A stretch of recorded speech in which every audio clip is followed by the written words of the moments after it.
বিকেলের সময় আলিম সাহেব এবং তার ছেলে জুনায়েদ একটি পার্কে হাঁটছিলেন। জুনায়েদ একটি আইসক্রিমের দোকান দেখে তার বাবার কাছে আইসক্রিম খাওয়ার বায়না ধরল। বাবা তাকে একটি বড় আইসক্রিম কিনে দিলেন। আইসক্রিম হাতে পেয়ে জুনায়েদ খুব খুশি হলো। ঠিক তখনই সে দেখল পার্কের বেঞ্চের পাশে একটি ছোট ছেলে মলিন পোশাকে মন খারাপ করে বসে আছে।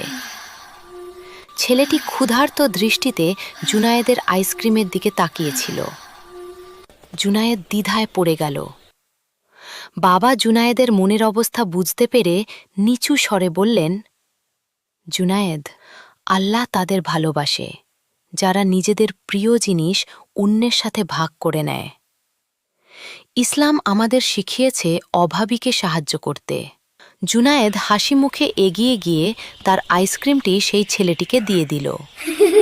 আইসক্রিমটি পেয়ে ছেলেটির চোখে মুখে আনন্দের ঝিলিক দেখা দিল। সে জুনায়েদকে ধন্যবাদ জানালো। জুনায়েদ তার বাবার কাছে ফিরে এলো। তার হাতে আইসক্রিম নেই, কিন্তু তার মনে অনেক শান্তি। আলিম সাহেব জুনায়েদকে জড়িয়ে ধরে বললেন, আজ তুমি আইসক্রিম খাওয়ার চেয়েও বড় স্বাদ পেয়েছ, আর তা হল অন্যের মুখে হাসি ফোটানোর তৃপ্তি।